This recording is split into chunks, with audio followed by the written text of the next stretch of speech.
I would like now to introduce your speaker for today, Susan Strauss. Susan Strauss, EDD, is an international speaker, trainer, or consultant and recognized expert on harassment. She also conducts harassment and workplace bullying investigations and functions as a consultant to attorneys, as well as an expert witness in harassment lawsuits. Her clients are from education, business, healthcare, law, and government organizations from both the public and private sector. Dr. Strauss has published over 30 book chapters, books, and articles. Susan, welcome to the program. We are now ready to begin. Thank you, Erica, and welcome, everybody. Greetings from Minnesota, where we're having a beautiful fall day today. I hope you're having the same.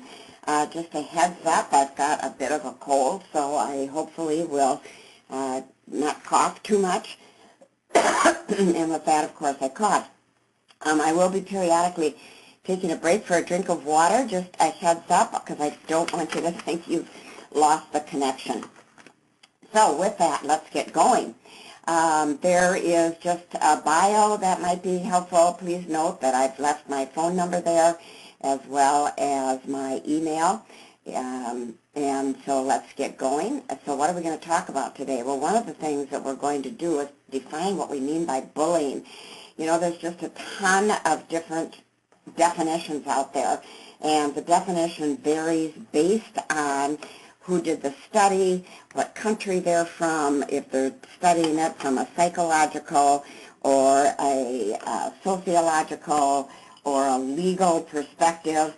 So the definitions will vary, so we'll define it today based on what we're talking about. We'll look at women's ways of bullying.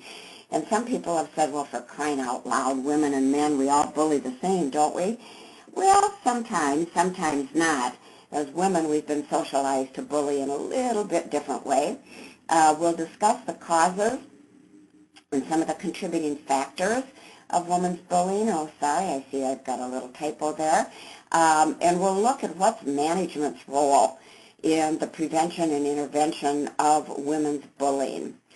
And we'll look at the steps to take if you are targeted by a bully. So what are some of the implications that are involved in this anyway?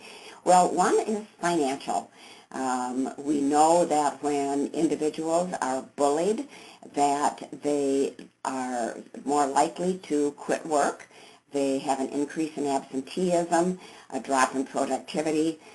Some research shows, and this is generally looking at bullying, some research shows that people are not as able to make decisions and problem solve when they've been bullied for at least an hour or two after an incident.